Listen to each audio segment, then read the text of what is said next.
Kung ikaw ay naghahanap ng makakausap. Heartline. Kung ikaw ay nangangailangan ng isang kaibigan. Heartline. Daluyan ng iyong damdamin at daluyan ng iyong bawat saloobin. Heartline. Kung saan pinapakinggan ang iyong nararamdaman.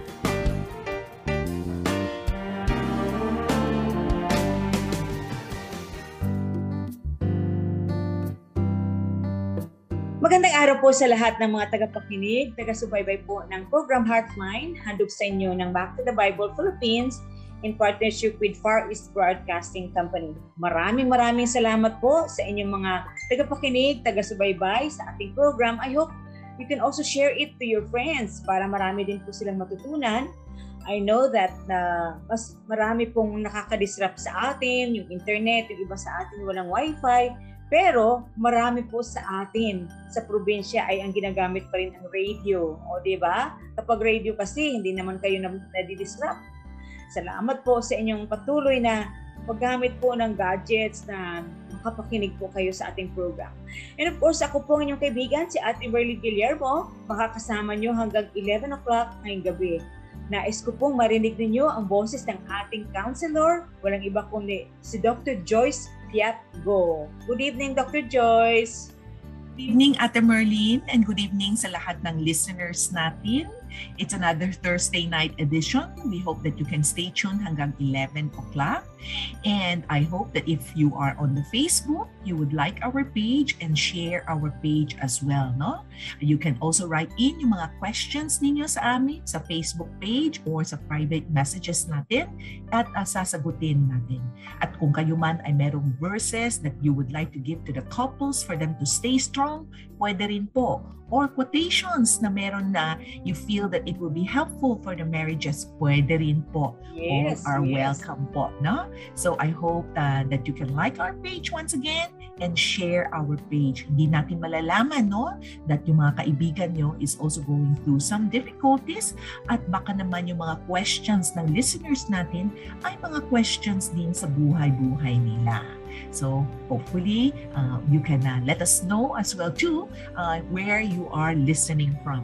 Dito ba sa Pilipinas o sa ibang bansa? Pwede po. And if you need some counseling needs, ayan, si Ate Merlin magbibigay ng mga information para sa atin.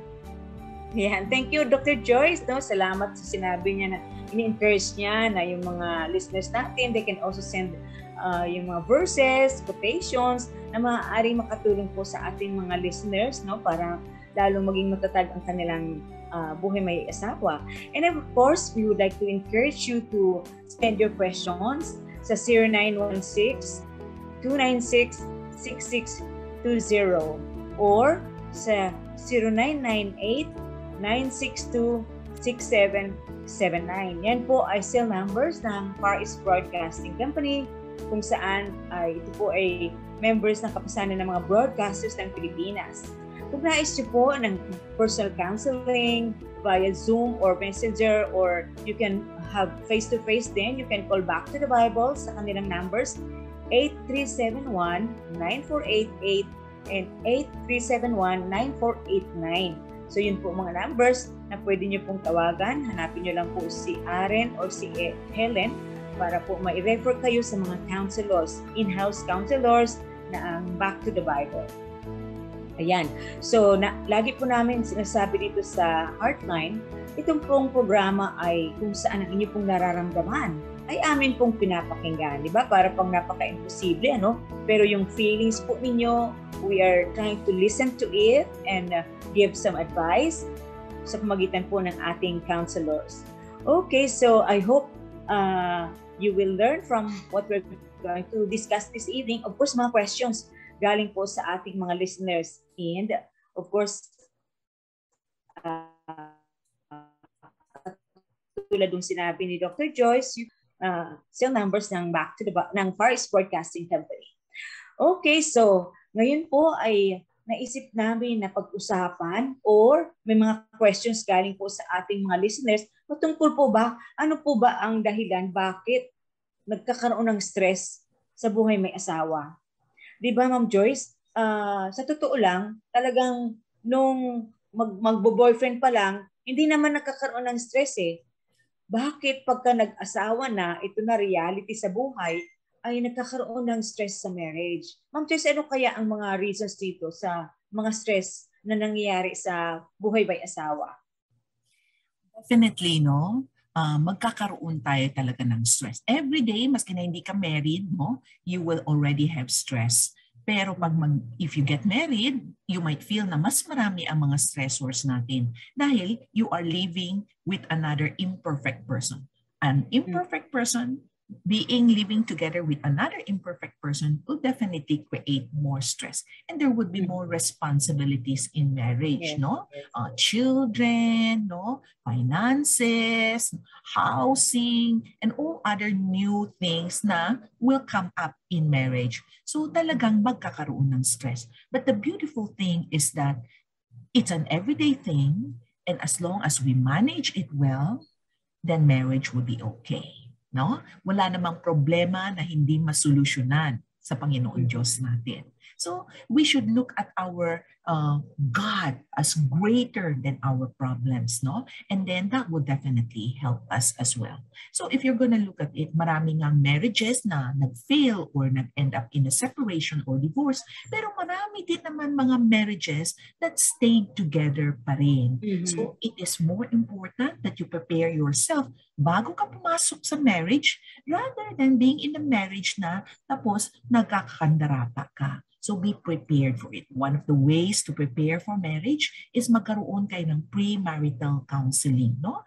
Whether if you don't have the budget, you can have 2 or 3 lang. But if you have more budget, I would suggest you have more. And for churches, sometimes they have a group premarital counseling, which is also very good as well, children. Sa totoo lang, Ma'am Joyce, diba ang marriage ay masarap naman talaga pagka mayroon kang asawa, di ba? May pamilya ka. Pero, ang dami pong mga... Wala si Ate Merlin. Tama nga din si Ate Merlin, no? Yes, go ahead. Okay. Okay. Medyo, minsan mahihina pong internet, sana po ay matyaga lang po kayo. Just stay tuned po sa ating pong program ngayon. Minsan po ay may struggle tayo sa internet. But anyway, yung sinasabi ko kanina is even if the couples are parang tingin natin very strong ang kanila pong relationship, pero they also go through the challenges ng marriage. Wala pong marriage na walang couples. Sabi ng ni Dr. Joyce kanina, dahil we are entering into a relationship that at magkaiba ang personalities ng bawat isa. So, ngayon po ay yung mga challenges sa ating marriage ay we would like to discover ano ba po ang dahilan nito and how can we overcome this, no? So may mga tanong lang kasi, Ma'am Joyce. Halimbawa, nabanggit mo kasi kanina, Ma'am Joyce, yung mga stressful situation sa marriage, yung finances, no? So tama-tama may nagtanong sa atin. Sabi niya, Ma'am Joyce, bakit po kaya ang finances ay nagiging cause ng stress sa marriage? Totoo po ba walang stress sa finances ang couple na mayayaman o sa mahihirap lang ang may stress sa finances? Oh, what a question, Ma'am Joyce. O, di ba? Well, stress related to money is often listed as one of the great causes ng annulment or divorce, no? And you and your spouse need to get on the same page pagdating sa mga pera-pera. Hindi totoo yan na pag mayaman ng isang tao, wala silang problema sa finances. Kasi pag mayaman sila, meron silang mga pangmayaman na mga problema din, no? Baka sa negosyo nila, nalugi sila, or baka sa mga nag-uutang sa kanila, hindi nakakapagbayad, no? At saka baka siguro tayo pag hindi tayo mayaman, ang problema natin kung anong bibilhin, no?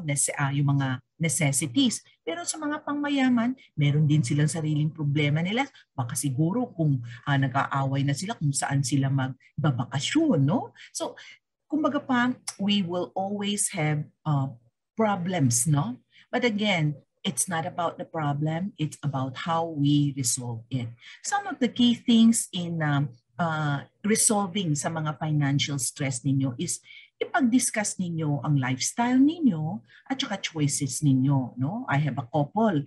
Hindi siya kakain sa restaurant na pang turo-turo or pangmasa na restaurant. Gusto niya yung talagang dine-in. Ayaw niya yung mga fast food. So they need to discuss their lifestyle. No? You also have to recognize marami din naman kayong differences in personality. No? Yung isa maluho, yung isa hindi. No? Yung isa palabigay, yung isa hindi.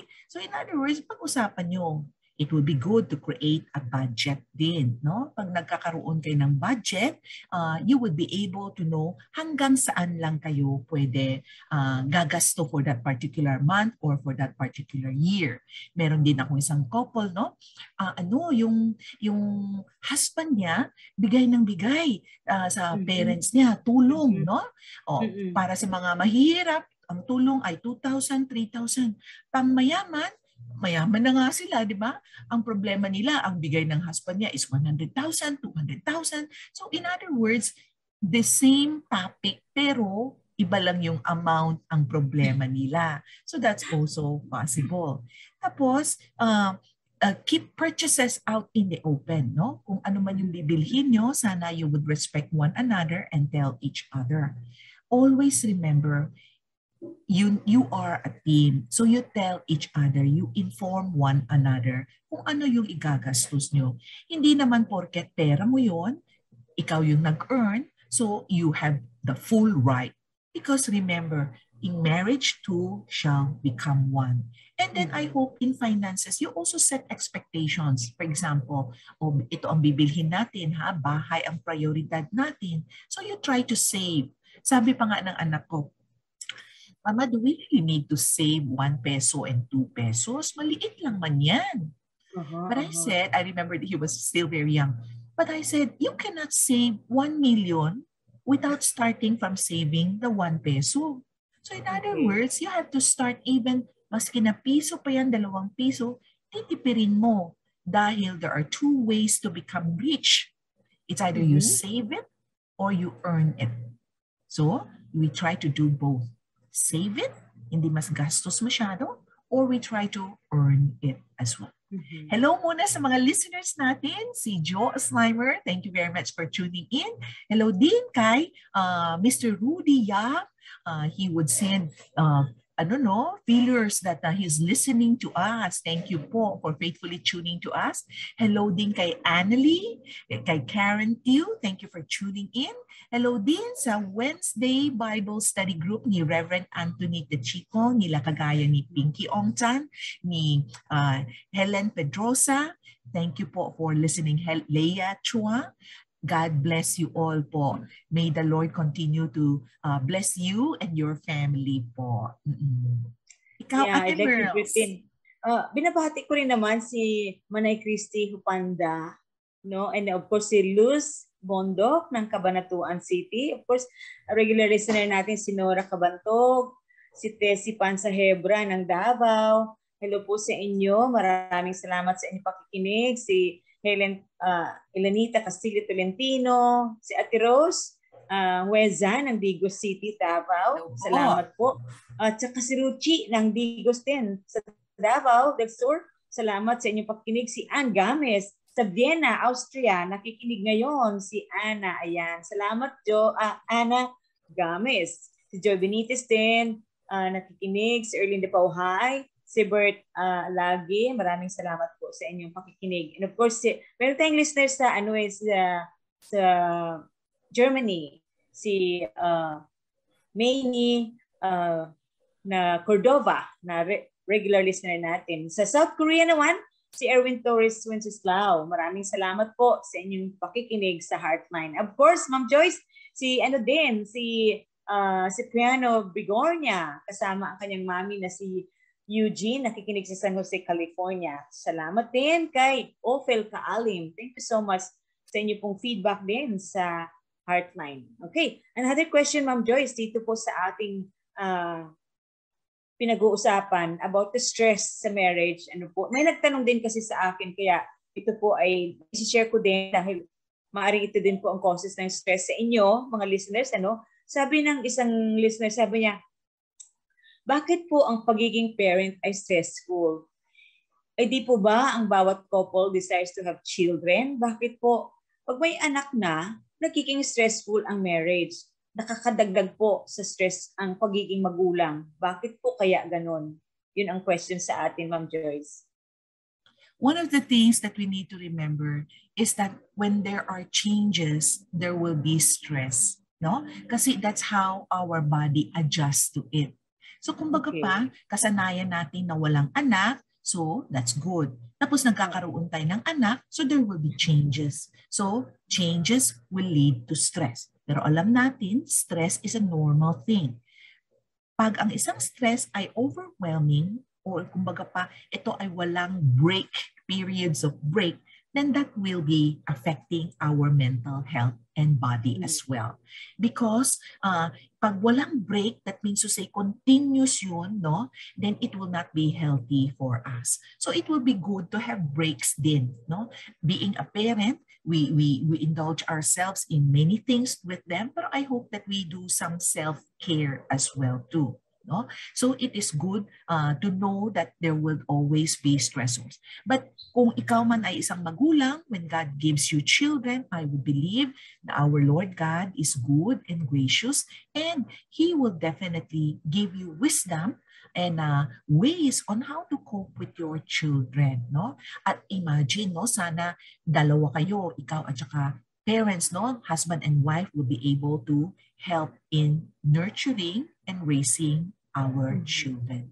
Ano bang some of the tips that we can give to our parents, no, in teaching our children is be the person you want your child to be.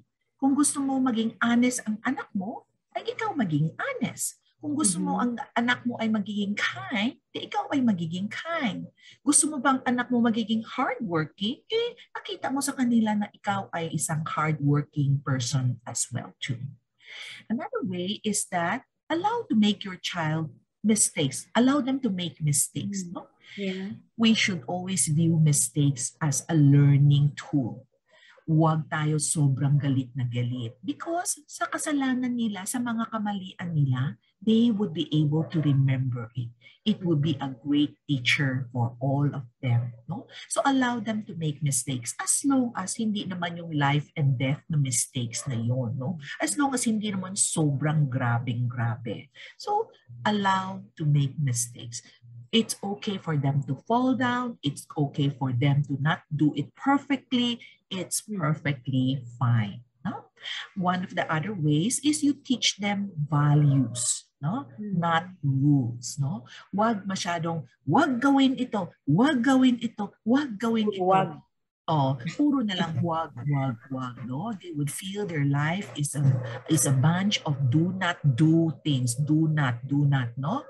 So in other words, you teach them values. For example, sasabihin mo, wag magsugal. Instead of telling them wag magsugal, you might as well teach them the value of money, the value of money, no? Instead of telling them na do not fight, you might as well teach them the value of love, loving one another, loving your siblings. No? Meron akong clients na dalawa lang nga sila magkapatid pero away pa sila ng away, no? It's very, very sad, no? So might as well teach them the value of forgiveness.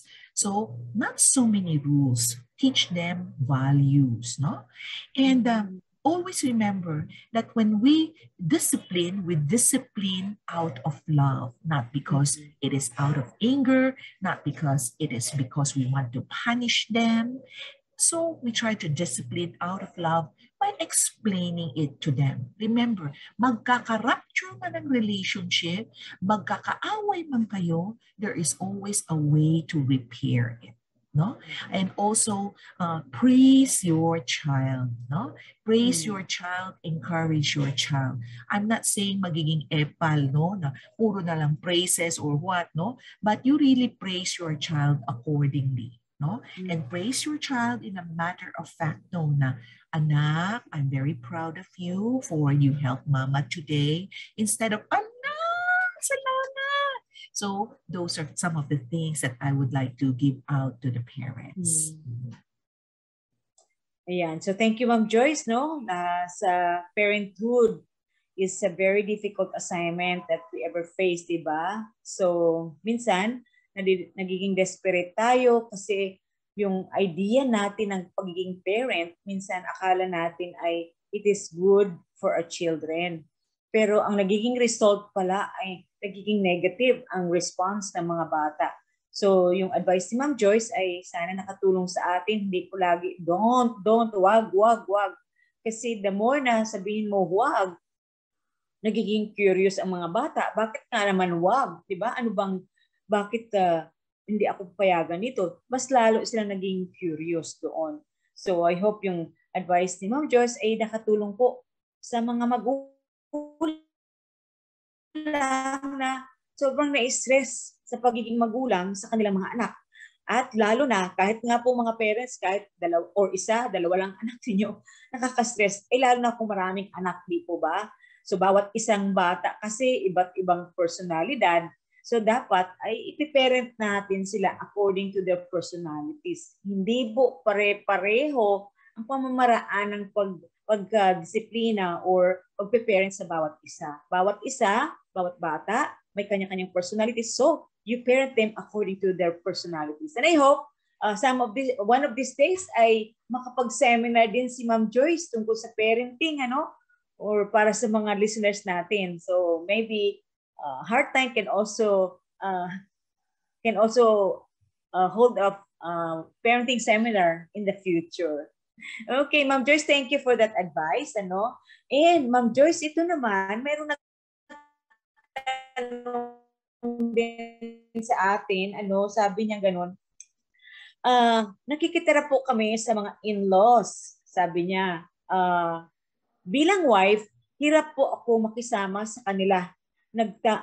Nagtaka po ako kasi noong nanliligaw siya at pinakilala ako sa parents niya, tuwang-tuwa po sila sa akin. Noong kinasal kami ni Pastor Clem noon, sabi niya sa wedding ceremony, parang siguro ganito ang sinabi, mga magulang, pwede kayong magbigay ng payo or suggestion, pero hindi pwedeng makialam. Mabait naman po sila, pero naiirita ako pag nakikialam ang mother-in-law ko sa paraan ng aking pagmamagulang sa aking mga anak. Tulungan niyo po ako. Yan, Ma'am Joyce. Stress about in-laws. Ang sitwasyon pa naman niya, nakitira siya sa in-laws niya, no? So in other words, kung ito man ang setup ng buhay natin, we really have to adjust, no? We have to adjust with one another. Ang question dyan, sino ba dapat ang mag-a-adjust? Ikaw ba ang mag-a-adjust o ang in-laws mo ang mag-a-adjust? I would suggest na ikaw yung nagte-text sa amin, ikaw na lang mag-a-adjust, no? Pero para sa akin, whoever is the more mature one emotionally will be the one to adjust to the other person. Sabi naman ng Biblia, no? We need to bear with one another. We need to give allowance to each other. So I hope that we need to bear with one another. Sino ba magbe-bear? Is it the weaker one that will bear with the stronger one? Hindi naman. It's always the stronger one that will bear with the weaker one. No? Kung ikaw man ay nagkakaroon ng problema with your in-laws, maybe we can share a little tips, no? Paano ba natin i-improve ang relationship ng in-laws natin? Number one, boundaries is a very important thing. No? So I hope ikaw at saka Mr. mo, no, you are united as one to set some form of boundaries. Pagdating sa parenting, okay, tayo ang magde-design. Pagdating sa finances, tayo magde-design. Siguro sa pagdating sa pagluluto, pwede makialam yung mama mo kung anong iluluto. So you try to set boundaries. No? Kailangan ba sumama si mama sa lahat ng lakad natin? O meron ding lakad na tayo lang ang aalis? Set your boundaries. No? And then, try to establish your, your own time. Hindi naman lahat ng oras you are very happy and jolly that you would like to talk to your mother-in-law or your father-in-law or even your sister-in-law.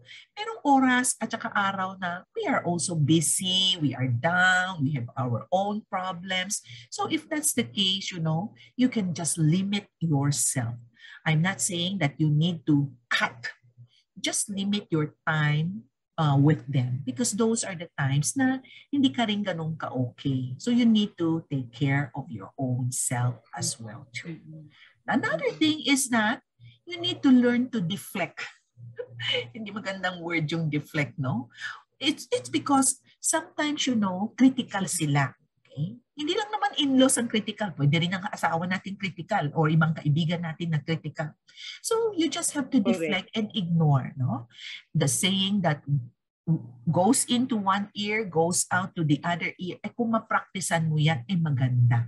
Kaya lang minsan hindi natin kaya, no? So you limit yourself, you deflect, and be aware of their criticism. Kasi minsan yung mga criticism nila, some are good, but some are not healthy, no? So you need to filter it. Kung ano ba yung tatanggapin mo, ano ba yung hindi mo tatanggapin. Ganito kasi yan. Criticism will always be there. Pero pag sinabi nila sa iyo na pula ang buhok mo, green ang buhok mo. Pero kung hindi ka naman pula at saka green ang buhok, huwag mo tanggapin. So in other words, kung sasabihin nila bastos ka, kung hindi ka naman pala bastos, bakit mo ikakagalit? So in other words, you just accept and change some of the things that they said that are true, that you need to adjust. Pero kung hindi naman totoo, huwag ka magpa-apekto. So in other words, you need to filter it on your own self as well. Pero naman, if you can build up your relationship to communicate well, and treat them like your own mother and your own father, that would be the best thing. Kasi mahirap din para sa husband natin if we do not have a good relationship with our mother-in-law. Yun, Ate Merles. Okay, so yun po ay patungkol po sa in-laws, po, and I'm sure from the beginning kasi ditong yung question kasi Ma'am Joyce, siya yung nakitira sa in-laws, So from the beginning, sinabi na po sa Bible, for this reason, shall a man leave his father and mother and shall cleave to his wife. So it's a biblical injunction po na ang mag-asawa dapat talaga after ng wedding ay magtayo kayo ng sarili niyong pamilya. Kaya nga po sa wedding ceremony, di ba? Kung titingnan niyo po ang image or wedding ceremony, yung parents ang maghahatid ng babae sa altar, sasalubungin ng groom, tapos isusurrender na ng parents, yung groom na ang hahawak sa kamay nung bride. Tapos paglabas nila sa wedding ceremony after ng kasal, natapos na ang mga kasal, nagsabi na sila ng kanilang mga vows, wedding vows. So ibig sabihin po, kapag ka nag-asawa na talaga, ang gusto ng Panginoon ay hindi na makikitira kung maaari. Hindi na makikitira sa pesa. Kapag ang mother, na kwento ko before, na yung mother-in-law ko, ang pinatira namin sa aming bahay. Kasi nga, na nakikitira yung mother-in-law, kasi siya po ay widow, at kami po ang nag-invite sa kanya na tumira sa amin. Magkaiba po yung, kung kami ni Kuya Clem nakitira sa mother-in-law ko, ang mother-in-law ko po, siya ang queen doon sa bahay. Hindi po wala akong control sa ganung marriage namin. Pero kung ang mother-in-law ko ang nakitira sa akin, maliwanag po talaga na ako pa rin ang princess or queen sa bahay namin.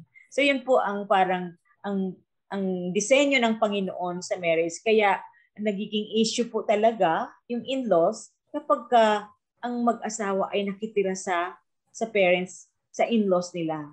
So mahirap lalo na sa wife, napakahirap po na ikaw yung nakikitira, ikaw yung makikisama sa iyong mother-in-law at siyempre ang Ma'am Joyce kasi ang parents no, kapag ka may apo na, sila po yung may enjoy na enjoy silang bigyan, i-spoil yung kanilang apo.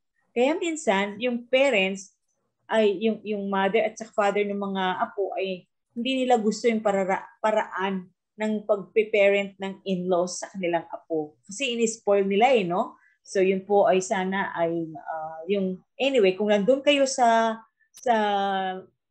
parents, sa in-laws, ay yung binanggit ni Ma'am Joyce ay I hope nakatulong po sa inyo paano kayo how will you behave or how will you be able to relate well sa inyong in-laws. Okay, Ma'am Joyce, here's another question naman, no? Palagay ko, it is also one thing that is caused. Palagi ko pong naririnig. Sabi niya, palagi ko po naririnig ang communication ay napakahalaga sa marriage. Bakit po kaya parang hindi nag-i-enjoy makipag-usap sa akin ng aking husband? Pero pag iba ang kausap niya, namamangka pa. Nalulungkot po ako, bakit siya ganon? It's about communication in marriage, Ma'am Joyce. Okay. Honestly, hindi ko talaga alam bakit ganon ang husband mo. But there must be a reason kung bakit nagkaganyan yan siya. And for us to know, we need to find out and talk to him. Bakit ka ba ganyan? No? Baka siguro may galit siya sa'yo.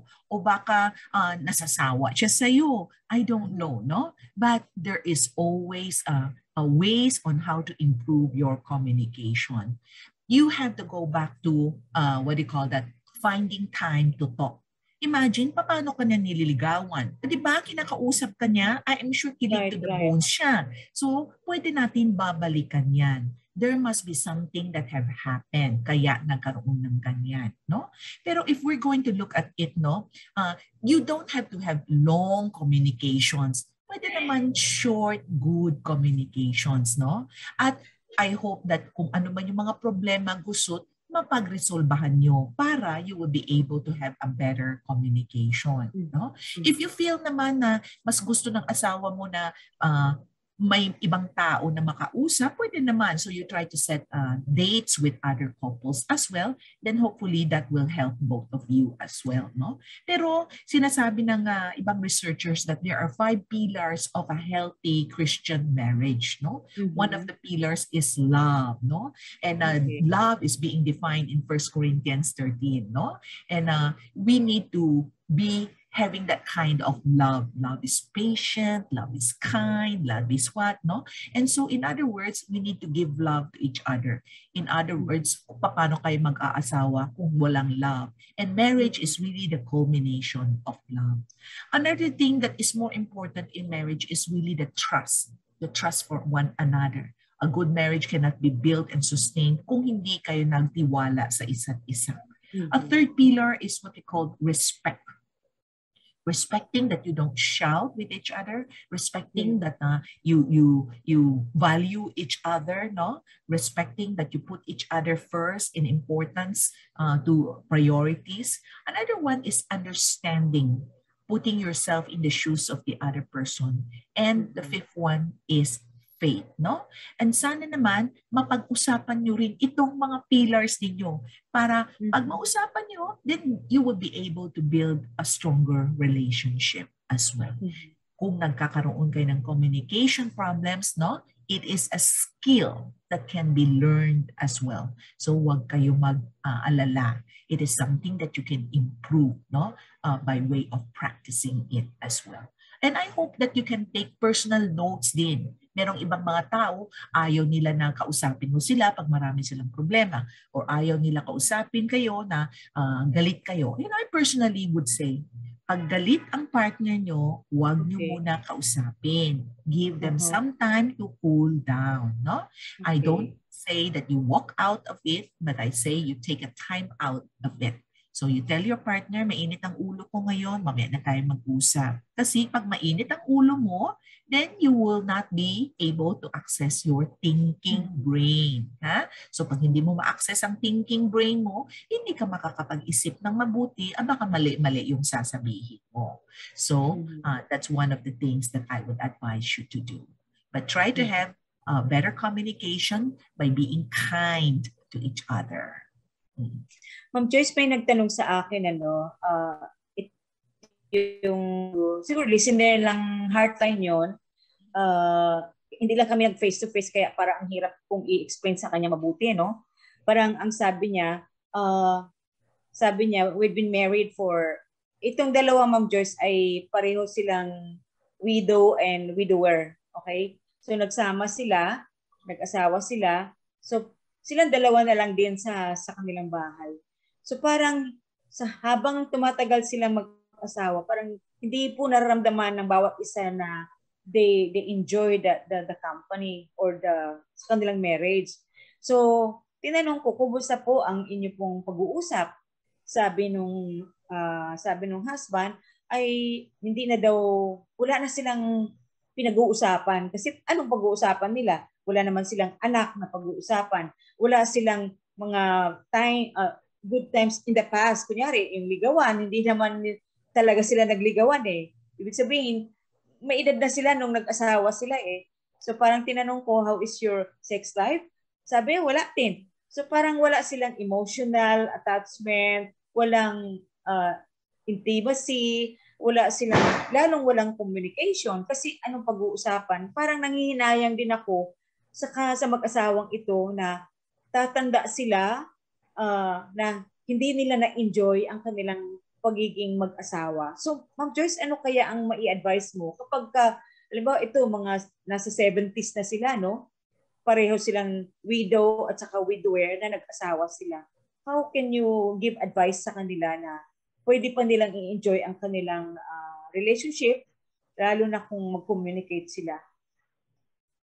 So, okay. Ma'am Joyce, ano yung mai-advise mo sa, I'm sure they are listening now kasi nakikinig sila lagi sa Heartline. Communication naman can be done in many different ways din, no? Like for example, you don't have to just communicate through words. You can also communicate through body language, no? So you can hold hands together, no? And you can do things together. Maybe not so much on talking, but probably you are already in your golden age. Gusto nyo mag-join ng isang charity group na siguro once a week na pwede nyo puntahan together and to help out there, no? Magluto ba doon, makipag-usap ba sa kanila, makipag-gardening, or whatnot, no? In other words, you try to fill your schedules din or your time with with activities. And hopefully through those activities, pwede kayong, meron kayong mga topics na pwedeng pag-usapan, no? Okay. Another one is that you can always look at podcasts, no? Christian podcast, or maski na hindi man Christian podcast, or medical talks, no? Short talks. Marami na ngayon na 4 minutes talks lang, no? 5 minutes kino-condense nila. And then after that, you discuss. O ano sa tingin mo? Okay ba yun o hindi, no? Ako personally, lately, I'm hooked up, no? Hindi na si Steve Harvey ako ngayon. I'm hooked up with, who's this? Judge Judy, no? Yeah, it's also very short din, no? And so it gives me another perspective on how she resolves problems, no? Many different types of problems. So in other words, you try to find things that will interest you, that will give you opportunity to talk, no? I hope it's a variety of things, no? You can talk about charity, godly things, you can talk about medical things. There will be a lot of things that you can talk. As long as you try to engage yourself, no? I would like to believe na responsive naman yung isa. If you want to be a good listener, an active listener, I am sure you can do it. Feeling ko kasi, Ma'am Joyce, ang ganda ng advice mo, no? Hopefully, this couple can really manage to do that advice na marami po namang ibang pwedeng gawin na ma-enjoy nila ang kanilang communication. Hindi naman lagi yung kwento-kwento, pero yung mga activities nga sabi mo. Pero maparate ng pag-uusap namin sa sa Messenger, para bang pareho sila na, ay wala na, hindi na talaga pwede. Para bang status quo na lang, no, nagsasama sila. Parang andun yung feeling na we just grow together pero wala nang pakialaman. In fact, nalulungkot ako when I asked them about their sexual intimacy. Wala na, they had been separated sa kwarto for 2 years, no? So na para bang nakakalungkot naman, my heart is breaking din na ganitong mga elderly na dapat enjoy nilang togetherness nila pero they would refuse. I mean, yung kausap ko yung lalaki, sabi niya, ay hindi na po talaga, hindi na po ako nag-i-enjoy sa amin. Ganon din yung wife. So para bang on their end, parang hopeless na yung kanilang marriage na maayos. Parang ang isip nila, maghiwalay na lang, magpa-anal na lang tayo. Para bang, ano ba kaya, Ma'am Joyce, is there still hope for this couple na ganun ang kanilang kaisipan? Of course there is. And according to Dr. Caroline Leaf, a Christian psychiatrist, you need to detox your brain. In other words, pag sinasabi mo kasi na, this is hopeless, ayoko na, then that means to say you have already made up a decision in your thought. Right. So if you have made up a decision in your thought, then your emotions, then your actions would also follow. According to research, your thoughts will affect your brain and your brain will affect your life, no? So in other words, saan natin pagsisimulan? Yung thoughts mo. Pag sinasabi mo sa thoughts mo na kaya natin, we will work something out, no? Then it can be done. So in other words, palitan mo muna natin yung thoughts nila. Pag sinasabi nila na ayaw na, wala ng pag-asa, then wala na talagang pag-asa. Yeah, pero pag sinasabi mo sa sarili mo na may pag-asa pa yan, then there will be. Alam mo ba, even in the hospitals, they made a research there, no? With the same type of sickness. Pero ang isang grupong tao, kung meron silang faith in the Lord, they would recover faster compared to one group of people who may not have that faith. So, that means to say, pag meron kang faith na kaya natin ito, malalampasan natin ito, malalampasan mo. No? It's a matter of your will and your determination and your mind that you are going to make these things work. When you decide on it, let's work these things out, then you follow through with the baby steps of changes. Huwag mo aantayin na magbabago na lahat, saka ka mag-change ng mind mo. You decide first. When you decided, then you try to make small steps. Paano i-contribute para mag-ayos yung relationship ninyo. Ayan. So, thank you, Ma'am Joyce, for that advice about communication.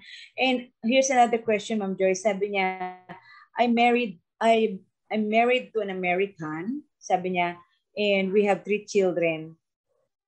Dito sa business, ako po ay dating professor dyan sa Pilipinas, sabi niya gano'n.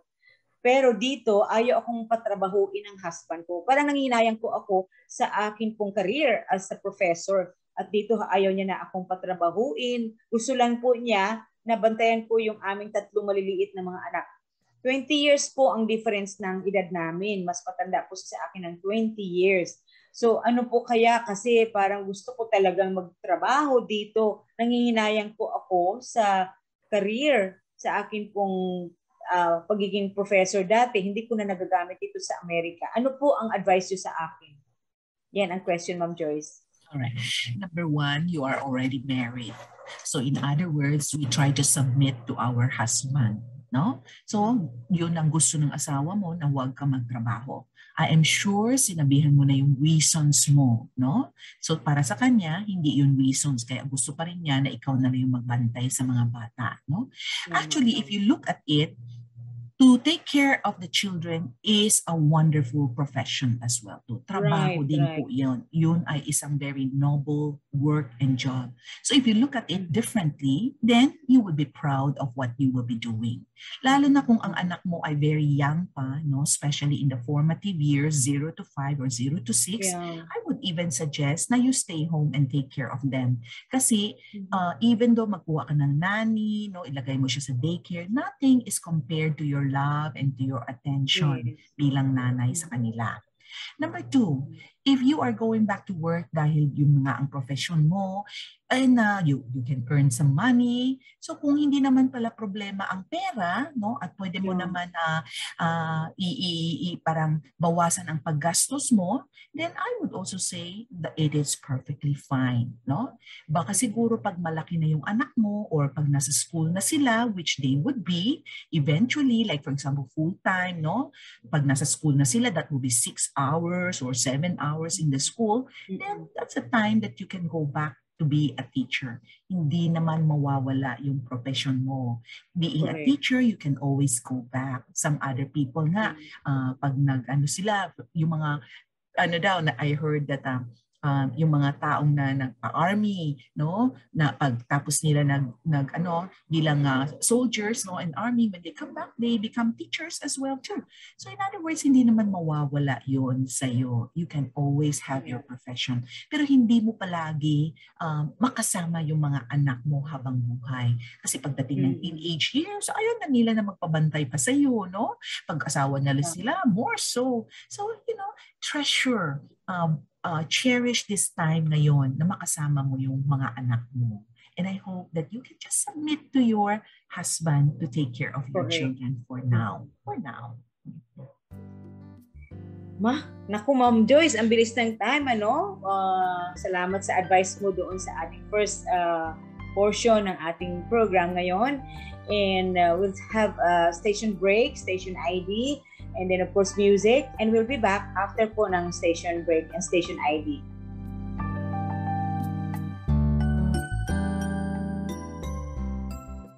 Sa ating mga kapapuri at kaagapay na mahilig sumulat ng awit o kaya may mga awit ng nagawa at hindi pa naiilathala. Sali na sa Papuri 24 Songwriting Festival. Mag-submit na ng mga awit patungkol sa kadakilaan, kabutihan, kapangyarihan, pagliligtas at pagpupuri sa ating Panginoon. Para sa iba pang detalye, pumunta lamang sa website na papurisongfest.febc.ph. Aming tatanggapin ang inyong mga song entries mula April 1 hanggang May 15, 2022. Papuri 24 Songwriting Festival. Sali na! Tiyaga, tiyaga, tiyaga. Pray, pray, pray. Yan po ang lagi nating panawagan para sa lahat ng mga Pilipinong nasa ibang bansa. Tiyaga sa napakahaba at komplikadong prosesong hatid ng pabago-bagong adjustment. Tiyaga sa trabaho sa kabila ng matinding pananabik na makauwi na at makasama ang pamilya.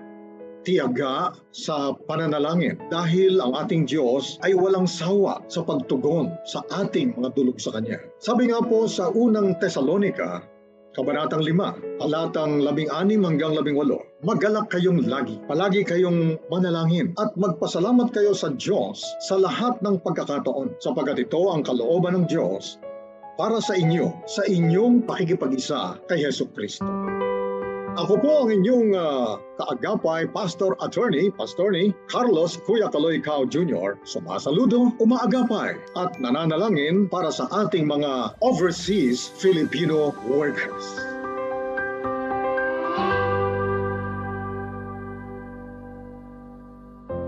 Kapag tinawag ka ng pagmamahal, sumagot ka agad.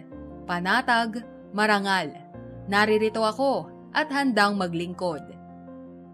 Sundin mo ang sariling puso't kalooban, hindi ang bulong, bighani at tukso na mga wikang banyaga sa iyo. Matitiis mo ba ang patalim ng balakyot? Magtitiis pa ba sa gisik ng maiksing kumot? Mahihimbing ka bang alipin ng takot? Ang pag-ibig mo ay walang kapantay, kundi ang pag-ibig din ng minamahal. Huwag mo siyang bayaang maghintay. Gumising ka, manindigan. Bawat patak ng luha niya'y isang dagat. Bawat ngiti ng tagumpay niya'y watawat. Kapag tinawag ka ng pagmamahal, sumagot ka agad. Matatag marangal, walang bakit, sana maglingkod.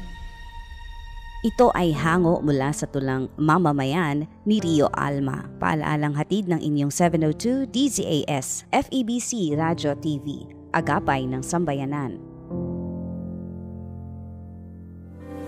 Ikaw ay nakikinig sa FEBC Philippines. Ngayon ay nagdiriwang ng ika-73 taong anibersaryo ng pagpapahayag ng mensahe ng pag-asa ng Diyos.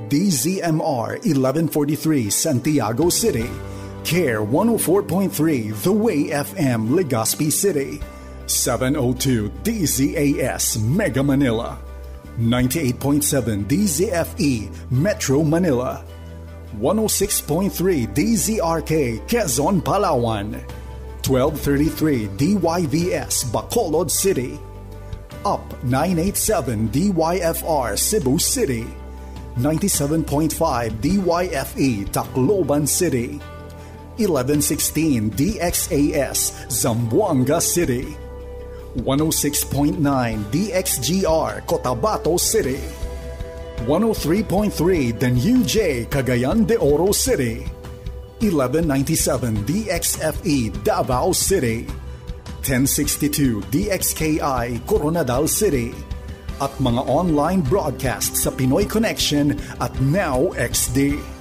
Nag-uumapaw ang pag-asa.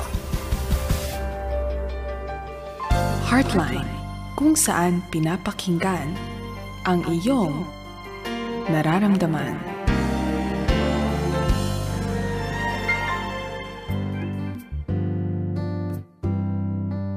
Nagbabalik po kami ni Dr. Joyce Quiapgo dito po sa ating Thursday edition po ng Heartline. Again, this is a program handog sa inyo ng Far East Broadcasting Company in partnership with Back to the Bible Philippines. Again, I would like to remind you po kung nais nyo pong makakonect or magpadala sa inyong mga questions, pwede po sa cell numbers ng FEBC 0916-296-6620 or 0998-962-6779. Yan po. So kasama po natin dito po sa ating program ang ating pong counselor na si Dr. Joyce Quiapgo na masyadong busy, napakarami niyang mga webinars. So we are so happy that she has time para po ay dito sa ating program ay marinig ninyo ang kanya pong mga advices tungkol po sa marriage and family. Di po ba? So again, this is your Ate Merlin Guillermo. Hope you will still stay hanggang 11 o'clock. Malapit na po. Maikli lang po ito. Mabilis lang po ang time nyo, di ba? So I hope you are enjoying listening to us. Maging sa lahat po nakikinig sa radio. Maraming salamat po sa inyo, no? So salamat din sa nakikinig sa atin or nanonood sa Facebook. Alam ko na medyo magastos sa load or magastos sa internet, pero magtiyaga lang po kayo dahil marami naman kayong matutunan dito po sa ating pinag-uusapan. Okay, Ma'am Joyce, tuloy lang po tayo. Ano po ba yung mga dahilan? Bakit may mga stress sa marriages, ano? Mga stressful issues sa marriage. Ito po naman, isang tanong din galing sa ating listener. Sabi niya, ang tanong ko po ay kung bakit parang hindi po ako excited sa aming sex life ng husband ko. Tuwing magyayaya po siya, lagi ako may dahilan. Working wife po kasi ako, tapos may 3 kaming maliliit pang mga anak. Hindi ko po talaga mabigay ang gusto ng husband ko. Kaya napansin ko lately na dry na din ang treatment niya sa akin. At feeling ko po, meron po siyang kinahihilingan. Tama po ba yung kinahihilingan, sabi niya? So parang na-feel niya na mayroong ibang karelasyon siguro yung husband niya. Yan, Ma'am Joyce, ang tanong about sexual frustrations in marriage. We have to understand that the number one or the greatest need ng lalaki according to the book, His Needs, Her Needs ni Willard, no? That the greatest need of men is sex. Kung hindi naman natin mabibigay yung sex, ayaw naman natin nakukuha niya sa ibang tao pa. So I hope that we as wife will be the one to provide them the needs for sex. If you feel na wala ka ng oras, kapos ka sa oras dahil marami kang ginagawa, then you really have to prioritize your time. always remember, you are first a wife, then before a mother. The needs of the children will also be there. Of course, the needs of the husband will also be there, but you need to prioritize it as well too. No? So, bigyan mo din ng importansya ng ang pangangailangan ng husband natin. So, husband, kung kayo naman ay nakikinig, I hope that there are also some tips naman that you can do to change a little bit yung mga sexual advances nyo, no? A lot of times kasi ang mga lalaki, pag gusto nila, kalabit lang sila, yun na yun, no? I hope naman that you also remember the greatest need ng asawa mo ay affection. Kung gusto mo man magkaroon ng sexual activity at night, aba simulan mo na sa umaga pa. You can tell her, mamayang gabi ha, gusto ko sana kita makita. Okay, maghanda ka na. Or you can also tell your wife, alam mo, napaka-sexy mo, gusto kitang ma-meet mamayang gabi. So in other words, there are different ways of telling her or initiating sex naman, no? Mga minors, huwag makinig. Mga boyfriend and girlfriend, huwag gayahin. Because do not give your boyfriend and your girlfriend husband and wife privileges, no? Ito ay pang-asawa lang. Pang may asawa lang. So in other words, you try to change kung ano may yung way of approaches mo. Huwag naman bigla-bigla. Meron pa siyang lulutuin, tsaka mo sasabihin na gusto mo. No? Hindi naman pwede ganun. Dapat may oras, may tiyempo din. And then, no, if you want, again, you can hold more hands together. No, you let her feel na mahal mo rin sila. And did you not know, according to a research by Dr. Floyd, no, sabi niya, hugging, touching, no, will release oxytocin and will cause a calming sensation. And according to research, that this release of calming sensation will also produce sexual orgasm as well too. So it is affected, no? Physical touch will also be leading towards those kind of good feelings as well. And physical affection reduces stress hormones din, lowering daily levels of stress hormone na cortisol. So it's always to have sex as well to release all those tensions there, no? And ano pa ba? Definitely, you have to carve out time to spend with your partner. Okay? And then, practice siguro being more, what do you call that, intimate sexually, not just the sexual intercourse part, no? But all other parts that will make your wife kilig. Like, for example, sending flowers in no occasion and letting her feel that you love her, na hindi mo lang siya ginagamit lang daw sa pang-sex lang. So hopefully, with this kind of things, your wife will feel more love and will prioritize it as well. So bilang asawa, we also remember that we prioritize our husband. Yan, ako, talaga naman. Tama yun, Ma'am Joyce, no? Yung sabi nga ni Willard Harley, no? Na ang number one need ng husband ay sexual fulfillment. Pero husband, tandaan nyo rin na ang number one need ng balang wife ay affection. So parang kapag hindi binibigay yung affection sa wife, mahirapan kayo na ibigay ni Mrs. yung gusto ninyo na sexual fulfillment. So dapat ay pareho kayo na you meet the need of each one para madali po yung sinasabi na nga ni Dr. Joyce na pwede nyo mong i-enjoy po yung sexual relationship ninyo. Okay, another question, Ma'am Joyce. Sabi ng ating listener, bakit habang nagkakaedad kami mag-asawa, parang wala ng excitement ang aming pagsasama? Kami po ay nasa stage na tinatawag na quote-unquote empty nest. Masasabi po bang exhausted na kami sa relasyon namin? Hindi naman siguro. Baka siguro nakasanayan na. No? There is such a thing as law of diminishing return as well too. What you used to be excited about in one period of time, no, sa isang oras na panahon, then you will diminish it. So kagaya ng meron tayong bagong cellphone, excited tayo, we love it very much. Pag matagalan na, nawawala na rin. No? And sometimes marriage is like that, no? Diminishing na rin. That's why we need to put in effort to make it more exciting. Again, pag emptiness na kayo and exhausted na kayo, so ang ibig na sabihin na exhausted na ano na siya, napupuyat na siya na boring na yung life nila. Boring. Ganun ba yun? Parang boring. Boring, okay? To make it more fun, there's other things that you can do, no? You want ba to renovate your house? You want ba to tidy your place? You want to fill up your weekend with plans, no? You can also do those kind of things naman. Baka naman kasi ikaw mismo, exhausted ka rin, no? Possibly. So kung ikaw mismo ay exhausted, you try to find ways to probably sleep better. Pero malaking bagay yung thought pattern talaga natin. How we think about it. Kung kayo man ay emptiness, naku, maraming gusto na nasa posisyon ninyo na emptiness na sila. No? This is the time that you can do the things na hindi mo nagagawa before dahil may mga anak kayo sa bahay. So, try to find ways on how to make your life more productive. Remember, doing charity work, helping people, being involved in a particular church will definitely make you feel more useful. You would be more para bang feeling fulfilled, no? Oo, ganon.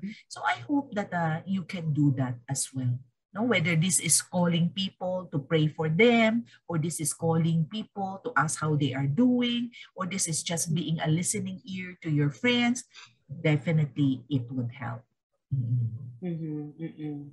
So, kailangan po talaga ipag-pray nyo rin ang inyong pong relationship, no? Na darating at darating talaga yung empty nest. Sabi nga ni Ma'am Joyce na yung empty nest ay ito yung nilulook forward din ng mga couples na wala na silang responsibility sa kanilang mga anak, di ba? Kasi nga may kanya-kanya na silang family. So ito po yung time na yung mag-asawa, as you grow older, you enjoy your togetherness. So sabi nga niya kanina, no? Na parang inuulit ko lang na you can get involved sa ministry, and then marami po dyan na pwede kayong malapitan ng mga younger couples, no? Pwede kayong maging counselor sa kanila, paano kayo nag-stay together na through thick and thin, di ba?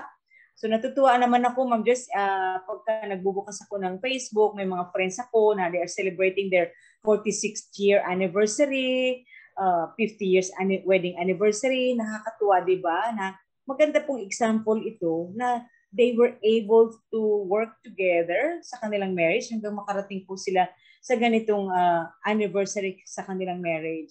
So ako naman, Ma'am Joyce, ay siyempre nag-40 years lang kami ni Kuya Clem at bigla naman siya nawala. So ako, definitely emptiness na talaga ako. At I am alone but not lonely. Ayan. Amen. So another question, Ma'am Joyce. May nagtanong sa atin, sabi niya, pareho kaming mag-asawang ay working at pareho kaming pagod pagdating sa bahay. Kaya ang tendency namin ay nagbabangayan kami pagdating sa bahay. Tuloy affected ang mga bata. Parang mas gusto nila wala kami sa bahay dahil nga po sa stress kami pareho sa work. Ano po kaya ang maaari namin gawin na maiwasan na po namin ng work stress kapag nasa bahay na po kami? Kayo talaga, ang bata pa ang nasistress sa inyong dalawa, no? We will always have stress at work. But I hope that wag natin dadalhin sa bahay, no? In other words, you try to tell yourself that now you're at home, leave the office work at work, no? Okay. Kumbaga pa, don't involve your family. Of course, sasabihin naman ng iba, paano ko ihihiwalay yung sarili ko, no? But it's about trying to be balanced. If you are bringing the problems of work to the house, That means to say you are no longer setting your good boundaries, no? Because home is home, work is work. So I hope that you can set good boundaries. Number 2, talagang you have to intentionally try to be focused and attuned with your children when you are at home. Kung ito naman ay something that is ongoing a lot of times, baka you have to really consider and consider your work. Is it worth it pa ba?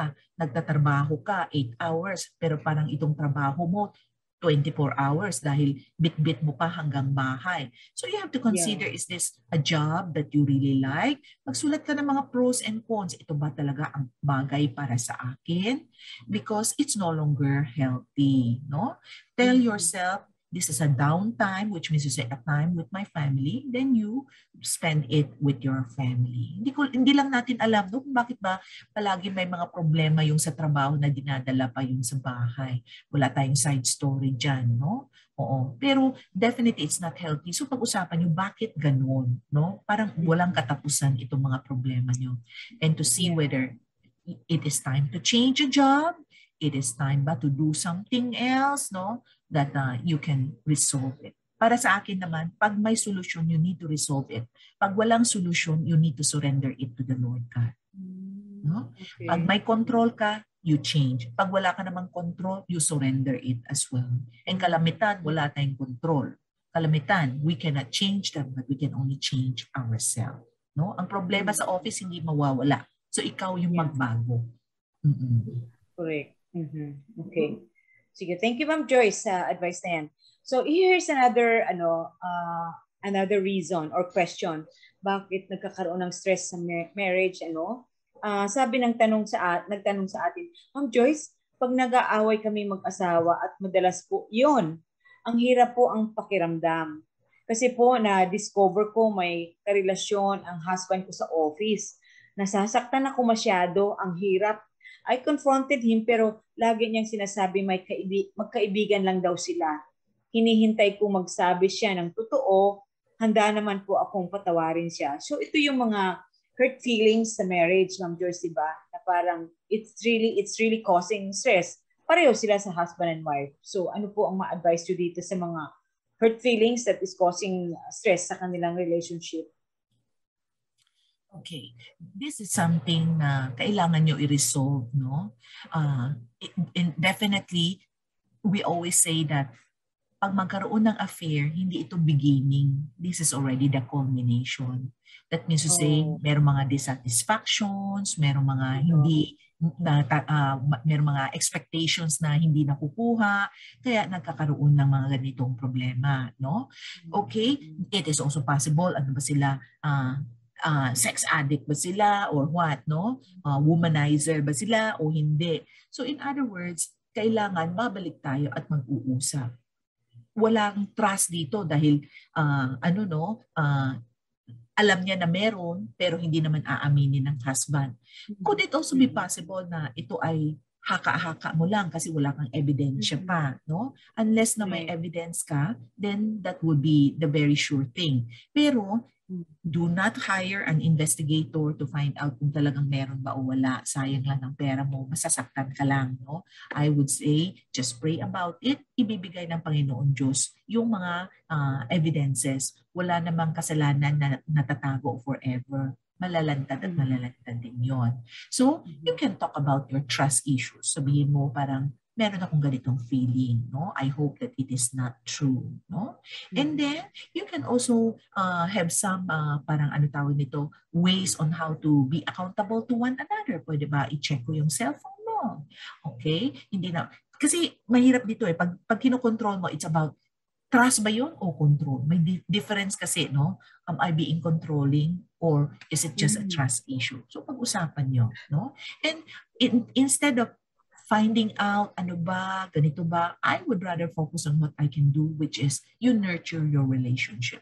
Magkaroon kayo ng date night, magkaroon kayo ng movie night, magkaroon kayo ng sex night, magkaroon kayo ng intimacy sa isa't isa. I am pretty sure that if you repair the intimacy, you repair your communication, probably, those unfaithfulness will be gone. I hope that answers her question. Pero kung talagang nahihirapan kayo, you can also consider therapy. You can always go back to the Bible for your counseling needs. No? Marami tayong mga counselors available. Some of them are doing face-to-face. Some of them are not yet, but there is available help for you. Personally mine, you can also go to Dr. Joyce Piapgo sa messenger page and leave me a message there as well too. No? And kung nahihirapan pa kayo and you don't want to go for therapy, you go buy the book of Ate Merlin. My Husband's Mistress is Me at CSM or at Back to the Bible bookshop. You know, you will be able to pick up a lot of things on how to win your husband back as well too. Always remember, nothing is impossible. There's always hope and help in our Lord God. No? And the Lord who have started a good work sa buhay niyo, He will be faithful to complete it until His return. So huwag mawalan ng pag-asa. May tulong sa libro, may tulong sa therapy, you know, try to make your priorities correct and right and talk about the issues that you have. Saka siguro, Ma'am Joyce, dagdag ko lang, magkaroon ng yung spirit of yung forgiveness, and andun yung goal nyo to restore the relationship, no? So no matter what, lahat naman tayo nagkukulang, nagkakamali, pero ang sabi nga ng Panginoon, if we confess our sins, He is faithful to forgive us our sins and to cleanse us from all our unrighteousness. So mga kaibigan, may mga talagang disagreement sa marriage, may mga hurt feelings sa marriage that causes you to be stressed, no? But I hope na talaga pong magkaroon pa rin kayo ng goal to restore, to strengthen the marriage, make it strong. Yun po talaga ang gusto ng ating Panginoon. Kasi kapag walang humility sa bawat isa, yun po ay talagang ginagawa ng kaaway para matalo kayong pareho. Wala naman po mag-asawa na nagkakasamaan kayo ng loob. Yung isa masaya, yung isa hindi. Mga kapatid, pareho kayo nasasaktan. Kapag kayo ay nag-aaway tapos hindi kayo nag-uusap ng maayos, hindi kayo nagbabatian, pareho kayong malungkot, diba? Kasi may one flesh na kayo eh. So yun po ang aking reminder sa mag-asawa na when you have conflicts, try to resolve it by being humble to each other.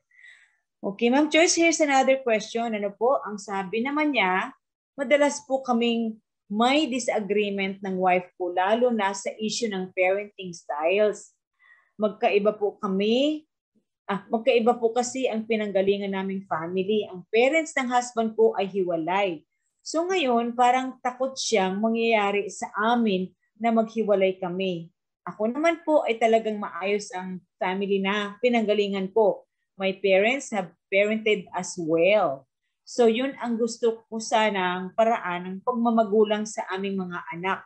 Ang tawag doon ay democratic parenting style. Yun po ang natutunan ko kay Kuya Clem nung umattend ako dati sa parenting seminar ni Kuya Clem. Tama po ba, Ma'am Joyce, na yung aming disagreements about parenting style ay dapat namin pag-uusapan? Sandali. Pwede naman, no? Lahat naman na bagay dapat pag-usapan, no? And if your parenting style is democratic at yung misis mo ay hindi, no? Then you have to let her see kung bakit mas maganda itong style mo, no? Or kung hindi naman siya maniniwala sa iyo, then probably you can let her read books, no? And listen to some YouTube na ito ay pinakamaganda. So in other words, it can be teaching her or re-educating her kasi meron na siyang ibang klaseng pinanggalingan. It's all about education. I'm pretty sure na mahal niya yung mga anak niya at willing naman siguro siya mag-a-adjust. Pero I think one issue na kailangan mo i-address is yung fears probably niya na mangyari yung nangyari sa kanya. So yung mga past histories niya, yun ang dapat i-address natin. If you feel that you are not able to talk to her about it, pwede kayong magpa-therapy, no? Para mawala yung mga fears niya, na mga invalid fears niya na matakot siya na mangyari sa kanya ito. Always tell your partner or anyone else na any future fears, mga could it happen, would it happen, what if, yung mga future problems ay dapat hindi ipoproblema dahil it belongs to the future. In other words, do not borrow the fears and the worries of tomorrow at ilalagay mo dito ngayon. Kasi maraming na tayong iba't ibang mga problema ngayon that we have to face. So anything of the future, you surrender it to the Lord God. Kaya the Lord has mentioned about 365 times in different ways, do not fear, do not worry, I am here for you, I'm going to help you, I will hold you with my righteous right hand, I am your refuge, I am your strength. It is to keep reminding us not to fear. We also have to realize that fear doesn't come from the Lord. Kaya palagi tayo sinabihan ng Panginoon Diyos na huwag matakot, huwag matakot, huwag matakot. In order to get rid of the fear, we really have to trust in our Lord. Pero I guarantee you, you cannot trust in the Lord if you do not know the Lord. You need to read God's word. You need to experience His goodness before you can trust in the Lord. Pag marami kang experiences with the Lord, that He is one that you can trust and go to, then maging mas matatag ka sa buhay mo. So, I hope that you start from getting to know our Lord God. He's the good shepherd. He will not let you go. He is the great I am, which means to say His help is always present, not a minute too late nor a minute too early. You know, He is the bread of life. In other words, you know, you will always have your needs. He is Jehovah Jireh, the God who will provide you with all your needs, not only financial, emotional, physical, spiritual, He can provide. And He is Jehovah Nisi, the victorious God. No? Kung nabigay na niya yung Panginoon Jesus sa atin who died on the cross for our sins, is there any other thing He would not graciously give us? He will. So I hope that we go back and trust in the Lord. Okay, here's another question, Ma'am Joyce. Hello po, paano gagawin po ang asawa ko po? Lulong po sa Dota games. Dahil po doon naapektuhan na po ang behavior niya. Puyat po, kakalaro. Ano po ba ang gagawin po? Ilang taon na po ganito. Nahihirapan na po ako. Palagi ko naman po pinagdarasal. Please help. Okay. So, lulong na siya sa droga. So, there's already an addiction. Dota, Ma'am Joyce, Dota games. Dota, oo. So, Dota. Lulong na siya. Lulong na siya sa Dota, no? So, I hope Dota that you seek some form of help, no? Whether this is rehabilitation, whether this is counseling, no?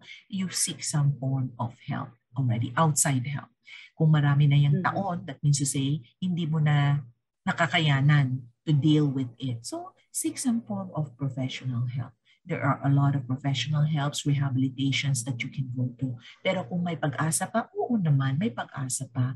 Habang may buhay, may pag-asa. Habang may Panginoon Diyos, may pag-asa. So don't lose hope. Can they change? Of course, because our brain is made up of neuroplasticity, no? And in rehabilitation, in trying to change, you know, it will take some time lang, but it can change and form new brain patterns as well. May pag-asa po. Yes.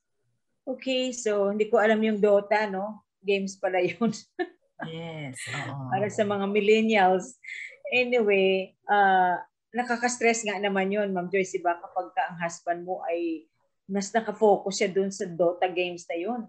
Alam ko pagka nagsimula ka doon sa Dota games, hindi mo na mapipigilan, tuloy-tuloy na, diba, Ma'am Joyce? Tama ba yun? Oo. Totoo. Yeah. So kaya nga how do we resolve this kind of addictions, no? Don't even start it. Don't even start it. Oh yeah, right. Don't ever start it. Yeah, tama. Ma'am Joyce, here's another question na pinadala sa atin, ano? Sabi niya, I just want to ask Dr. Joyce, if one day your husband or wife tells you that I'm not happy with you anymore, ano po ba ang magiging immediate response? It's okay. You're not happy today? It's okay. You know? Hindi naman requirement na araw-araw dapat tayo magiging happy. They are allowed to be happy. They're allowed to be sad. They're allowed to be angry.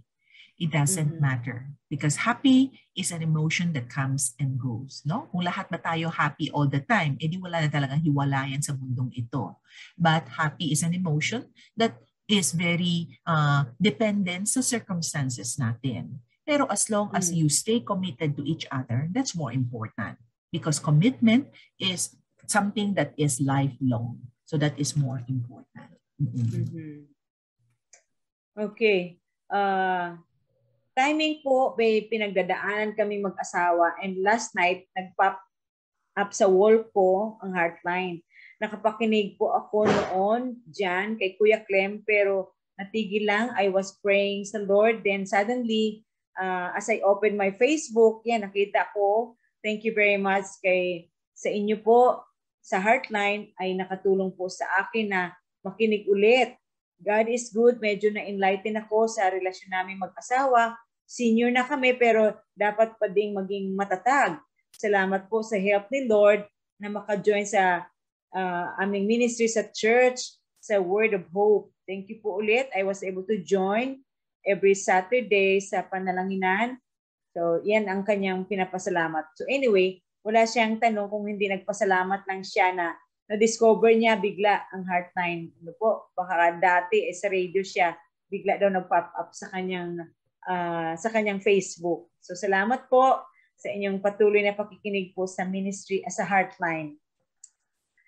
Okay, so another question, Ma'am Joyce, about things that causes stress sa mag-asawa. Ito po naman yung tungkol sa poor health, no? Sabi niya, yung husband ko po ay diabetic. Lagi ko siyang nire-remind na mag-ingat sa kinakain. Ngunit ang sabi niya, sa diet, ako mamamatay. Kasi nga, parang sabi niya, ngunit ang sabi niya, sa diet, ako mamamatay. Kasi nga po, madaming bawal.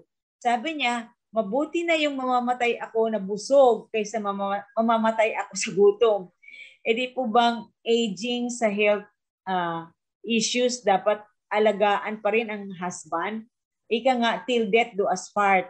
Matigas ang ulo ng husband ko. Hindi ko po alam kung sakaling magkakasakit siya, kung kaya ko siyang alagaan. Yun ang question sa atin, Ma'am Joyce. Stressful sa relationship ng mag-asawa ay having poor health, no? I'm sorry to hear this, no? Pero joker din itong asawa mo, no? So, look at it this way. What we can do is recommend. What we can do is advise. What we can do is do things for his good. Pero kung ayaw talaga niya gawin, wala tayong magawa. Because we cannot control them. We cannot force them. We can only advise them, no? Siyempre, it's frustrating kasi tayo nga yung magbabantay, tayo yung misis, no? But we cannot do anything if they are not of the same board, if we are on the same boat with us. What you can do is really pray. Pray that the Lord will change his mind. Pray that the Lord will change his ways of doing things. Pray that the Lord will be with him. Alam mo, the Lord can do miraculous things, no? Do not limit the power of God that can change them. So what is more important para sa akin is that love the Lord, continue doing the things for him, you know, and may the Lord be the one to change him, you know? Kung yun ang choice of life niya, ano magawa natin, no? Kung lahat na tao pareho sa atin na very health conscious, edi wala na mataba dito sa mundo at hindi na tayo kailangan sa hospital. But again, there are poor choices in life, and so that's what's happening. Kaya mo ba? Oh, of course, kakayanin mo because the grace of the Lord will be sufficient for you. All right? Just face one step at a time. No need to worry about the future. Just focus on what is today. By the way, kung nasa Facebook kayo, I hope that you can like our page and share our page as well. Kung kayo man ay may mga tips din para sa mga married couples that you would like to let us know that helps in your marriage, sabihan mo naman kami para all our viewers will be able to know about it as well. At kung meron man kayo mga questions, do let us know. You can text us, you can write us, or you can drop it in a inbox that we can also be able to answer your questions. I hope that helps, Ate Marie. Thank you, Ma'am Joyce, for reminding our listeners. No, nalala ko, Ma'am Joyce, yung question tungkol doon sa poor health, di ba? naranasan ko yun, mga kapatid. Yung parang sabi ko habang binabasa ko yung tanong, no, sounds familiar sa akin. Nakakonect ako dito sa nagtanong sa atin. Pero alam niyo po, nung yung husband ko, diabetic din siya eh, no?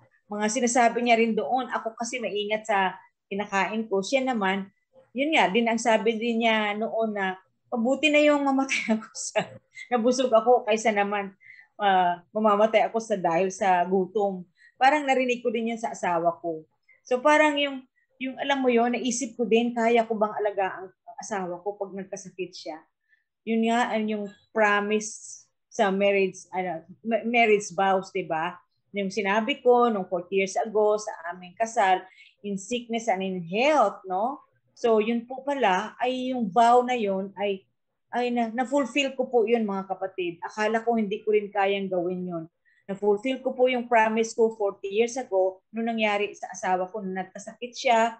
Akala ko hindi ko kayang gawin. Yung pala talagang ibibigay sa iyo ng Panginoon na yung sinabi ko 40 years ago ay tinulungan ako ng Panginoon na pangyarihin yon at gagawin ko yung pinangako ko na in sickness and in health. Mga kapatid, yun po ang nangyari sa akin. So that's why nakaka-relate ako dito sa nagtanong sa atin na pagka may poor health talaga, I mean, the husband and wife, whoever get sick sa inyo, ay talaga pong kailangan po talaga ma-fulfill yung promise in sickness and in health. The Lord will help you kung darating talaga yung panahon na magkasakit ang isa sa inyo, yung isa na healthy ay siya po talaga ang magbabantay sa kanyang partner. So yun po, mga kapatid, ang blessing din kapag mangyari na talagang yung magkakasakit ang isa sa inyo, tutulungan naman ng Panginoon na magampanan yung role mo na alagaan ng partner mo. Okay, another question, Ma'am Joyce, ha? Sabi ng ating question, yun bang issues ng drifting apart from each other, no? Sabi ng ating listener. Ate Joyce, napapansin ko po ang husband ko, palayo sa akin ang damdamin. Wala po kaming emotional, sexual intimacy, kaya pati ang communication namin affected. Wala siyang ganang kausapin ako, hindi ko rin siya kinikibo.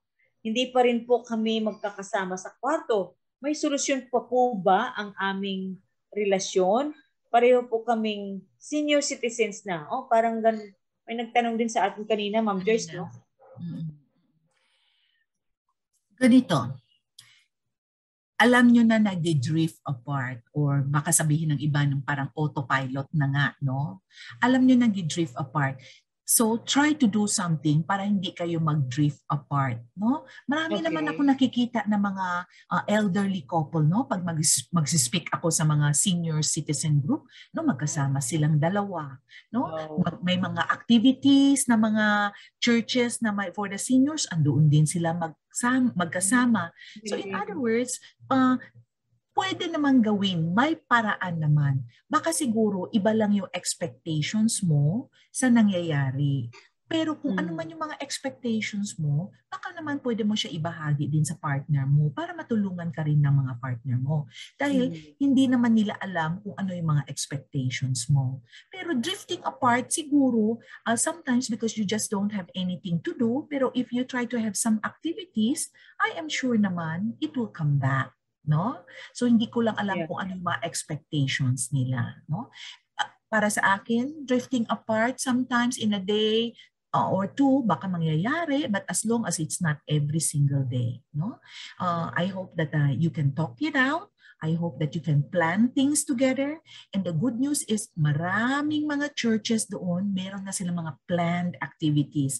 In fact, nakakatuwa nga, Ate Merles, no?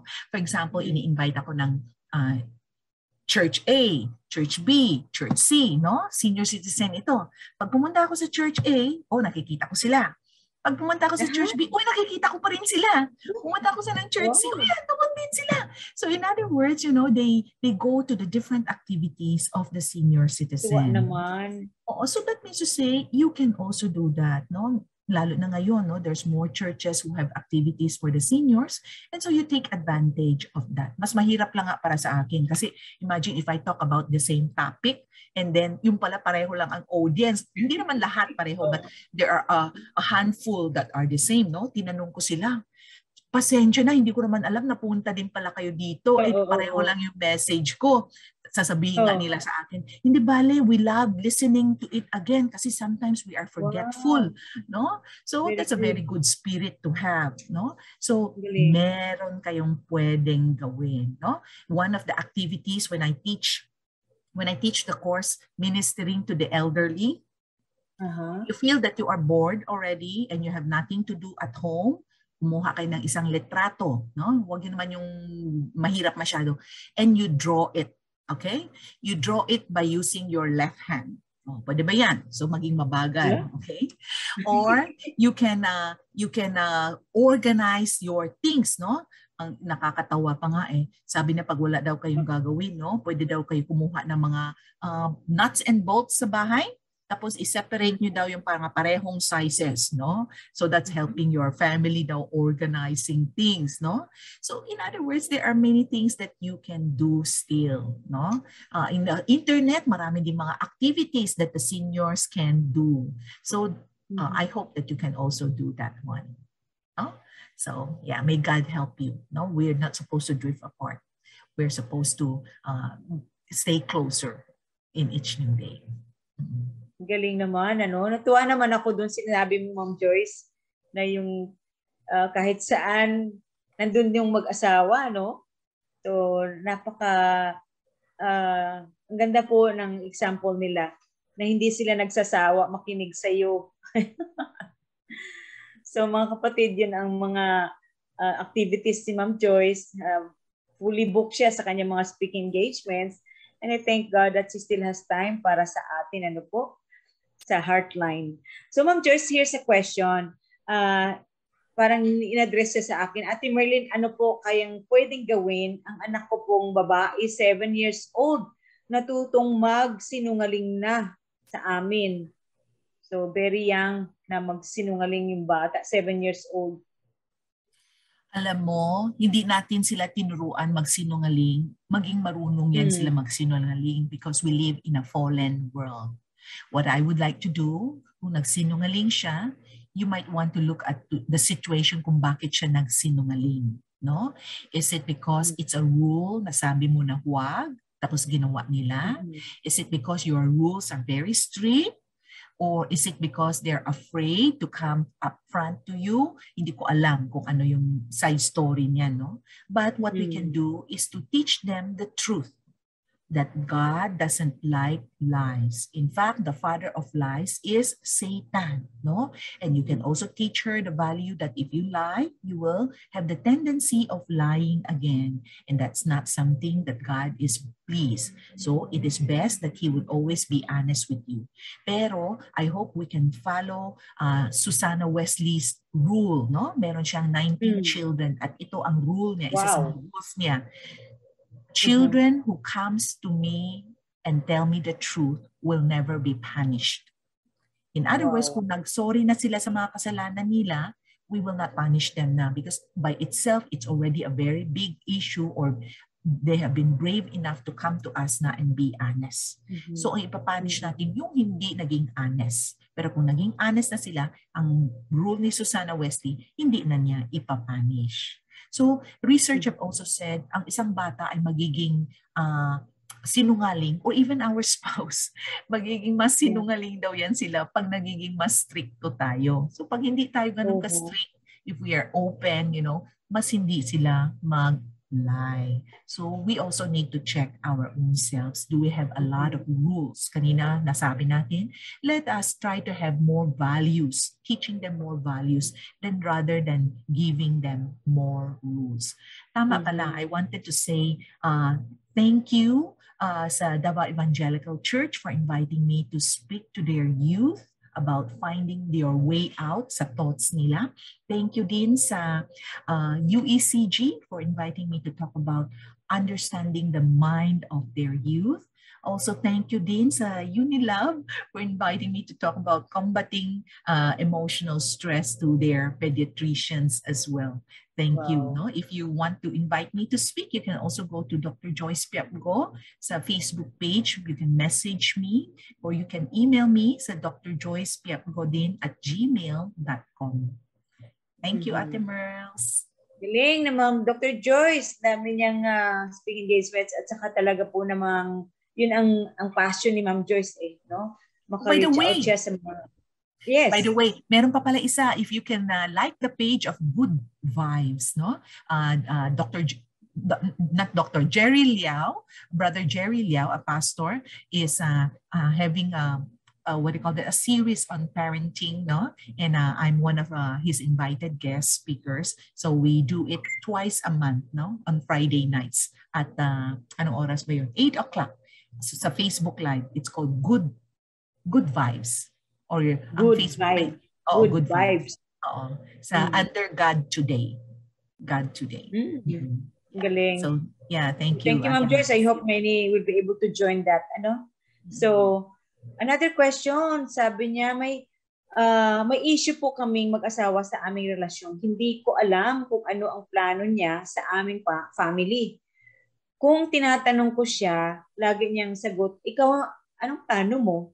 O kaya sabihin niya, bahala ka na. Ano po ang ibig sabihin niya? Nalilito ako kasi siya ang ama, dapat siya ang may magdesisyon para sa kanyang pamilya. Nakaka-cause po ito ng stress sa akin as a wife. Okay. Totoo yun, no?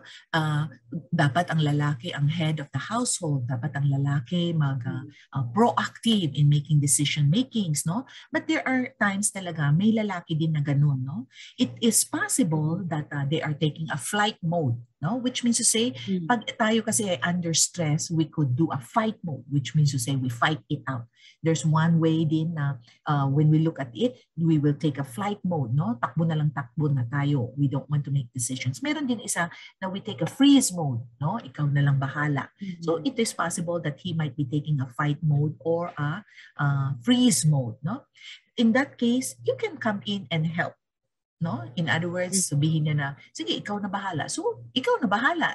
That means to say, he is authorizing you to resolve the problem, and so you try to resolve it by letting him know. Baka naman, you can come to him, ito yung mga suggestions ko, ano sa tingin mo? No? Pwede naman din ganon. No? So, but I hope kung ikaw man itong lalaking ito na ikaw bahala, I hope we don't do that because marriage is a what do you call that? Is a team effort. Hindi ito just for the wife or just for the husband. So let's try to resolve this in a team effort way. No, your opinions will matter a lot as well too. So yun naman ang suggestion ko.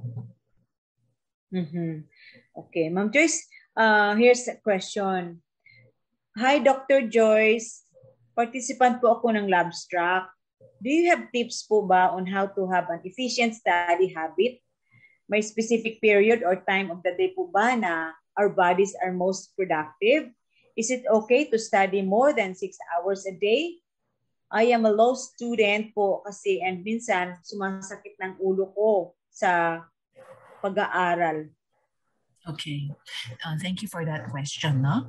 The mere fact na sumasakit ng ulo mo, that means to say your body is crying for help and for rest. So we need to listen to our body. Kasi hindi naman magsisinungaling ang body natin. So kung sumasakit na talagang ulo mo, that means to say you needed a rest. So you need to sleep probably, you need to exercise, because exercise will produce more oxygen to your brain and that will be helpful for your learning as well too and comprehension. So that's one. Try to find out what is the most productive time for you. When I was in school, nighttime is not my productive time. So I would rather at night maaga na ako matulog, pero bukas ng umaga, gigising ako ng alas 4, alas 5 to wake up and study. Pagtapos na ako mag-study, may oras pa, I will go back to sleep again. So you try to find out what is your most productive time. No? Then there is another one called ultradian rhythm, which means to say, napansin nila, even for work or for studies, there is a peak time and then it goes down. There's a peak time and then it goes down. For the ultradian rhythm, sabi niya, it's about 90 minutes of studying. When you stay put in a computer, study for 90 minutes straight, then you try to take 15 minutes break. With that 15 minutes break, you stand up, move your body, take a water or anuman, take a 15 minutes break, and that will rejuvenate your that will rejuvenate you again as well mentally. So hopefully you will again pick up the 90 minutes of a good time and maximum effort, and then it will dwindle down, and then you take another 15 minutes. So that's not ultradian way. So it all depends on you. If you can stretch it out to 2 hours to 3 hours before you take a break, then it's perfectly fine. No? So it all depends on you. But ako naman, I am one for studying smart. I remember when we were taking law subjects in the college. Wow. Exam na, di ba? We have to memorize all the rules and everything. So what my friend and I did, we always go to the law department library. Tapos kukuha kami doon ng mga cases. Tapos mag-aaral kami sa mga cases doon. And true enough, it just so happened that our professor would take some of the test questions there. So we really got very good grades when it comes to our law subjects. So in other words, try to study smartly. Are there test banks that you can go and try it out yourself as well? So try to do that. No? So sometimes it's about studying smartly because there's just too many things to read as well too, and not enough time to absorb everything as well too. So yun ay para sa akin. All right? But again, remember, all work, all study, no play is a formula for burnt out. So try to give yourself some break time as well. Right. Oo. So thank you, Ma'am Joyce, sa advice mo yan dun sa ating law student na talaga namang na-overwhelm siya sa kanyang pag-aaral. So parang 6 hours ang pag-aaral niya, napapagod na yung kanyang kaisipan. So take a break, sabi nga ni Dr. Joyce, ating listener, ano po. And so this time, mga kapatid, ay ang bilis ng time. Marami pang tanong, pero next time po ay sasagutin natin yung mga advice, mga katanungan ninyo. But at this time, we need to close in prayer, no, Ma'am Joyce? Huling pananalita, Ma'am Joyce, and then you will close in prayer. But I will stay muna. I want to thank everyone for listening to us, mga listeners natin sa ibang bansa. Mayroon tayong listeners sa Spain, maging sa Japan, sa Germany, sa US. Thank you so much for joining us dito po sa Heartline. And si Dr. Joyce po ay may huling pananalita and he will close us in prayer. Joyce, go ahead please. We will never run out of problems and stress, but we will also never run out of God's grace and mercies. So continue to trust in the Lord because He is more than glad to help us. Call upon Him and He will answer us. So let us bow down in a word of prayer. Father God, we give you praise and thanks because you are our loving God. We thank you, Lord, because you will never leave us nor forsake us. We thank you, Lord, because your ears are not deaf to our prayers and your hand is not short to help us. Thank you, then, Lord, because you have so many promises in the Bible, Lord, reminding us that you are there for us, that you will be our stronghold, that your hand of help will not be short. Thank you so much, Lord, because we know that you who have started a good work sa buhay namin, you will be faithful to complete it until your return. So, Lord, with all the concerns that we have sa buhay-buhay namin, we surrender it all to you. Thank you, Lord, because you will hear our prayers. Thank you, Lord, because you will help us in our broken marriages. Thank you, Lord, because you will be our great healer, Lord, sa mga sakit namin, emotionally and physically. And thank you, Lord, because you will be be our provider as well too.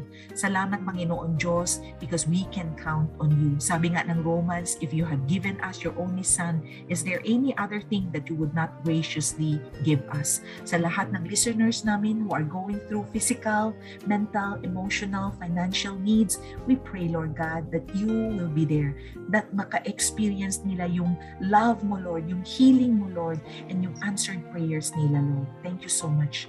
We commit all these things unto you, Lord. Continue, O Lord God, to help us walk in your ways and to always be at the center of your will as well. Thank you, Lord God, for not abandoning us. We love you, O Lord. In Jesus Christ's name, amen and amen. Amen, amen. Thank you very much sa lahat ng nakinig. Thank you din kay Dr. Joyce for giving advice sa ating pong mga listeners. Salamat din sa inyong pagtitiwala po sa ministry ng Heartline. Every Monday hanggang Friday po, 9 to 11 po ang Heartline. So again, this is your Ate Merlin Guillermo. Hope to see you again next week dito po sa ating program Heartline. Good night and God bless.